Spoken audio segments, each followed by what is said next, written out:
ஒரு சாதாரண வீட்டு பையன் ஒரு பெரிய பணக்கார வீட்டு பொண்ணை கூட்டிகிட்டு ஹனிமூன் போகிறதெல்லாம் எவ்வளோ சந்தோஷம்னு நம்ம சோழனை பார்த்தாவே தெரியுது.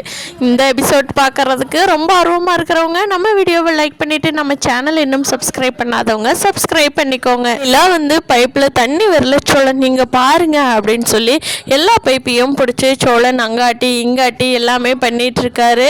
அப்போ திடீர்னு தண்ணி ஷவரில் இருந்து வந்துடுது. அதை நனைஞ்சிட்றாரு சோழன். அதை பார்த்த நிலா ஐயோ சோழன் நனைஞ்சிட்டிங்களா, உங்களுக்கு ஒரு பைப் கூடவா இன்னைக்கு தெரியல அப்படின்னு சொல்லி செம்ம காமெடி பண்ணிட்டு இருக்காங்க. அதை பார்த்த சோழனுக்கு என்னையா நீ காமெடி பண்ணுற, இரு உன்னை வச்சுக்கிற அப்படின்னு சொல்லி நிலாவையும் பிடிச்சி இழுத்து அந்த பைப்பில் நலைய வச்சு அப்படியே ரெண்டு பேர்த்துக்கும் ரொமான்ஸ் சீன் ஸ்டார்ட் ஆயிடுது. அதை பார்க்குறக்கே ரொம்ப அழகாக இருக்குது. நிலாவும் எதுவுமே சொல்லலை. சோழன் சொல்கிறாங்க, இங்கே பாரு நிலா, இந்த ட்ரிப்பு ஃபுல்லாக உன்னை சந்தோஷமாக வச்சுக்க போகிற அப்படிங்கிறாங்க. அப்போ சேரன்ட்டு ஃபோன் வருது. வாடா சாப்பிட போகலாம், அப்படியே இருந்தே பல்லவன் பசிக்குதுன்னு இருக்கான், இன்னும் உங்களை காணோம், அதுக்காக தாண்டா ஃபோன் பண்ணினேன் அப்படிங்கிறாங்க சேரன். அப்போ சோழன் ஃபோன் அட்டெண்ட் பண்ணிவிட்டு, இந்த அண்ணனுக்கு கல்யாணம் பண்ணி வைக்காம எப்போ ஃபோன் பண்ணுறது எப்போ ஃபோன் பண்ணக்கூடாதுன்னே தெரிய மாட்டேங்குது நிலா அப்படிங்க. சோழன் வாங்க சோழன் சாப்பிட போகலாம் அப்படின்னு சொல்லி நிலாவும் சோழனும் சாப்பிட போயிடுறாங்க. போய் சாப்பிட்டு அப்படியே அந்த இடமெல்லாம் சுற்றி பார்க்குறாங்க. ரொம்ப சூப்பராக இருக்குது. அந்த கத்துனா திருப்பி பேசுகிற இடம் அங்கே இங்கே எல்லாமே போய் ஐ லவ் யூ அங்கே பயங்கரமாக அப்படியே சொல்லிட்டு செம்மையாக என்ஜாய் பண்ணிகிட்ருக்காங்க சோழனும் நிலாவும். நிலாவுக்கு ஒரு ஃபோன் வருது. யாருன்னு பார்த்தா நிலாவோட அம்மாவை தான் ஃபோன் பண்ணுறாங்க. அப்போது தேனு கேட்குறாங்க, என்னம்மா எல்லாம் நல்லா இருக்கீங்களா அப்படின்னு சொல்லி. அம்மா எல்லாம் நல்லா இருக்கோம்மா, நீங்களாம் நல்லா இருக்கீங்களா அப்படிங்கிறாங்க. நல்லா இருக்கோண்டி. ஆமாம் ஒரு ஃபோன் கூட பண்ண மாட்டியாடி, ரிசப்ஷன் முடிஞ்ச கையோடு உன் வீட்டுக்கு போனது, இன்னும் ஒரு ஃபோன் கூட பண்ண மாட்டேங்கிற அப்படின்னு கேட்கும். இல்லைம்மா இன்னும் இப்போ தான் ஹனிமூன் ட்ரிப் வந்தோம்மா, அதனால தான்ம்மா கூப்பிடல, நான் சென்னை கூப்பிட்டுமா அப்படிங்கிறாங்க. சரிடி நீ உன் புருஷனை கல்யாணம் பண்ணினாலும் பண்ணுனா எங்களை எல்லாம் மறந்துடுற அப்படின்னு சொல்லி தேனு சொல்கிறாங்க. இல்லைம்மா அதெல்லாம் ஒன்றும் இல்லை. அப்போது அண்ணா அண்ணி எல்லாம் நல்லா இருக்காங்களா அப்படின்னு நிலா கேட்டுட்டு, சரிம்மா நான் வச்சிட்றேன் அப்படின்னு சொல்லிட்டு வச்சிட்றாங்க. தேனும் அவங்க அப்பாவும் பேசிக்கிறாங்க. என்ன தேனு பொண்ணு என்ன சொல்கிறா, நல்லா இருக்காளா அப்படிங்கிறாங்க. நல்லா இருக்காங்க, ஹனிமூன் ட்ரிப் போயிருக்காங்களாம். இப்போ தான் ஃபோன் பண்ணப்போ கேட்டேங்க, டக்குன்னு பேசின உடனே வச்சிட்டாங்க. என்ன தான் பொண்ணும் எப்படி நம்ம வீட்டில் இருந்துட்டு அந்த வீட்டுக்கு போய் இப்படி மாறிட்டாலோ போங்க, எப்படி தான் இப்படி நம்ம பொண்ணா இதுங்கிற அளவுக்கு இருக்காங்க அப்படிங்க. சரி விடுத்தேன்னு கல்யாணம் பண்ணி கொடுத்தா புருஷன் வீட்டோட இருக்கிறது தானே பொண்ணுங்களோட பழக்கம், நம்ம பொண்ணு அப்படியே அடாப்ட் ஆகிட்டான்னு நினச்சிக்கோ, பரவாயில்ல, அவன் மொத்தத்தில் சந்தோஷமாக இருக்காள்ல, அது வரைக்கும் சந்தோஷம்தான். என்ன வசதியான மாப்பிள்ளையாக இருந்தால் நம்மளும் சந்தோஷமாக இருந்துருப்போம். இப்போ அவள் மட்டும்தான் சந்தோஷமாக இருக்கா. சரி பரவாயில்ல, அவளுக்கு பிடிச்ச வாழ்க்கை, அவளை செலக்ட் பண்ணிட்டா, சந்தோஷமாக இருக்கட்டும் அப்படின்னு சொல்லி தேனும் நிலாவோட அப்பாவும் பேசிட்டு அவங்க வேலையை பார்க்க போயிடுறாங்க. வானதிக்கு பாண்டிக்கு ஃபோன் பண்ணுறாங்க. என்ன பாண்டி, நேற்றே அத்தனை டைம் சொல்லிட்டு தானே ஃபோனை வச்சேன், இன்னைக்கு கூப்பிட்றேன், கூப்பிட்ட உடனே எடுக்கணுமில்லடா, ஒரு மெடிக்கல் ஷாப் வச்சுருக்கிற ஒரு பொண்ணு தன்னந்தனியாக இருக்கேன், ஏதாவது ஒரு பிரச்சனைனா ஃபோன் பண்ணுனா எடுத்தா தானடா ஆகும், என்னடா நீ ஒரு குடும்பஸ்தனாகவே இருக்க மாட்டேங்கிற அப்படின்னு பேசுகிறாங்க. அப்போது பாண்டி ஏய் வானதி, என்ன ஒரே ஒரு தடவை ஃபோன் எடுக்கல, அதுக்காக நீ குடும்பஸ்தனே இல்லைங்கிற ரேஞ்சு கொண்டு வந்துருவியாடி அப்படிங்கிறாங்க.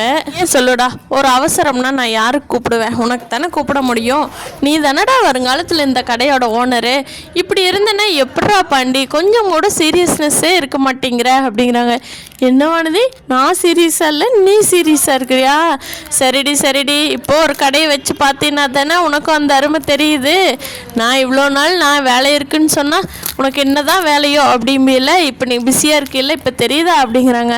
ஆமாண்டா பாண்டி, உண்மையிலேயே ஒரு கடை வச்சு பார்க்குறதெல்லாம் சின்ன வேலை இல்லைடா, பயங்கரமான வேலை தான்.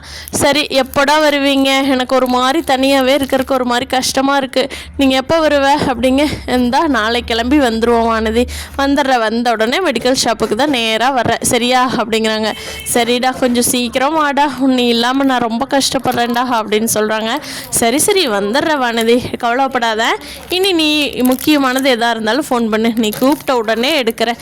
நீ சீரியஸாக பேச மாட்டேன்னு தான் நான் ஃபோனையே எடுக்கிறதில்ல. இல்லைடா நான் முக்கியமானதுக்கு மட்டும்தான்டா இனிமேல் கூப்பிடுவேன் அப்படிங்க. சரி வானதி நீ பண்ணுன்னு அடுத்த செகண்ட் நான் ஃபோன் அட்டன் பண்ணிடுவேன் அப்படின்னு சொல்லிட்டு பாண்டியும் வானதியும் ஸ்மூத்தாக அவங்களோட லைஃப் போயிட்டுருக்கு. இப்படியே போயிட்டு இருந்ததுன்னா ரொம்ப நல்லாயிருக்கும். லஞ்சு சாப்பிட்டு அப்படியே ஜீப் சஃபாரி போகிறாங்க. எல்லாருமே செமையாக என்ஜாய் பண்ணிட்டு போகிறாங்க. ஒருத்தர் மேலே ஒருத்தர் விழுந்து பயங்கர என்ஜாய் பண்ணிக்கிட்டு போகிறாங்க. நிலாவும் சோழன் பல்லவன் பாண்டி சேரன் அண்ணா எல்லாருமே பல்லவன் சொல்கிறான், அண்ணி இந்த ட்ரிப்பு செம்மையாக இருக்கு அண்ணி, இவ்வளோ சூப்பராக இருக்குன்னு நான் தெரியவே இல்லைன்னா உங்களை முன்னாடியே நான் கூட்டிகிட்டு வந்திருப்பேன். நானே உங்கள் ஹனிமூனுக்கு ரெடி பண்ணியிருப்பேன். செம்ம என்ஜாய்மெண்ட்டாக இருக்குல்ல நீ அப்படின்னு சொல்கிறான் பல்லவன். டேய் ஆமாண்டா பல்லவா அப்படிங்கிறாங்க. சோழன் வந்துட்டு, டேய் நீங்கள் மட்டும் வராமல் இருந்திருந்தீங்கன்னா எனக்கு ஃபுல் என்ஜாய்மெண்ட்டாக இருந்திருக்கும்டா. ஆனாலும் பரவாயில்ல, நிலா சொன்னதும் கரெக்டு தான். சிலப்போ போர் அடிக்கிறப்போ என்னாரும் 2 பேர் மூஞ்சியே பார்த்துட்டு இருக்கிறது. ஃபேமிலியாக வந்தால் அது ஒரு டைப் ஆஃப் ஜாலியாக தாண்டா இருக்குது, செம்மையாக தாண்டா இருக்குது அப்படின்னு சொல்லி சோழன் மனசுக்குள்ளேயே நினச்சிக்கிறாங்க. அப்போது சந்தாட்டிருந்து ஃபோன் வருது சேரனுக்கு. நல்லா இருக்கீங்களா அப்படின்னு கேட்கவும், நான் நல்லா இருக்கேன்ப்பா, நீ நல்லா இருக்கியா, என்ன பண்ணிகிட்ருக்க, சாப்பிட்டாச்சா? நாங்கள்லாம் இங்கே ட்ரிப்பு வந்தோம், சோழன் நிலாவுக்கு ஹனிமூனுக்கு. நாங்கள்லாம் இங்கே நாங்கள் என்ஜாய் பண்ணிகிட்ருக்கோம். அவங்களுக்கு ஹனிமூனுக்கு நீங்கள் போனால் தொந்தரவாக இருக்காதா அப்படிங்கிறாங்க சந்தா. இல்லைப்பா நிலா தான் கம்பல் பண்ணி கூட்டிகிட்டு வந்துச்சு அப்படின்னு சொல்லவும், சரி ரொம்ப என்ஜாய் பண்ணுங்க, என்ன எப்போ கூட்டிகிட்டு போகிறீங்க அப்படின்னு சந்தா கேட்கவும் சோழனுக்கு பயங்கரமாக வெக்க வந்துடுது.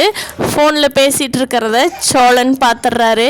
என்னென்ன சந்தா கூட பேச வைக்க வருது, என்ன சொல்கிறாங்க சந்தா, என்ன எப்போ ஹனிமூன் கூட்டிகிட்டு போகிறீங்களேன்னு கேட்குறாங்களா அப்படிங்க. டே போடா அதெல்லாம் ஒன்றும் இல்லைடா அப்படிங்கிறாங்க. என்ஜாய் பண்ணு வேணா கொஞ்ச நேரம் ஜீப் நிறுத்த சொல்கிறேன், இறங்கி போய் பேசிட்டு வர்றியா அப்படிங்க. அதெல்லாம் ஒன்றும் வேண்டாம், போகலாம் அப்படின்ட்டு சந்தாட்ட, நான் அப்புறமா கூப்பிட்றேன் சந்தா அப்படின்னு சொல்லிட்டு அதுக்கு மேலே சேரனால் பேச முடியல வச்சிட்றாரு. எல்லாருமே சுற்றிட்டு வர்றப்போ ஒரு இடத்துல போய் நிலா பயங்கரமாக என்ஜாய் பண்ணிகிட்ருக்காங்க. அந்த சொல்கிறதே எதிரொலிக்கு இல்லையா, அந்த இடத்துல போய் நிலா ஒன்றையும் சொல்லி பல்லவன் சேரன் பாண்டி எல்லாருமே அவங்கவுங்களுக்கு பிடிச்ச பேரை சொல்லி பயங்கரமாக என்ஜாய் பண்ணிகிட்ருக்குறாங்க. ஃபோட்டோ எடுங்க சோழன் அப்படின்னு சொல்லி நிலாவும் சொல்லிகிட்ருக்காங்க. சோழனும் நிலாவை ஃபோட்டோ எடுத்துகிட்டு பல்லவன் பாண்டி இவங்க எல்லாத்தையும் ஃபோட்டோ எடுத்துகிட்டு அவங்களையும் பல்லவன் ஃபோட்டோ எடுத்து கொடுக்குறான். அப்புறமா நிலாவை இன்னும் கொஞ்சம் ஃபோட்டோஸ் வேணும்னு சொல்லி சோழன் கிட்ட சொல்லவும் சோழன் ஃபோட்டோ எடுக்க சோழனுக்கு ஒரு மாதிரி ரொம்ப ஃபீல் ஆகிருது.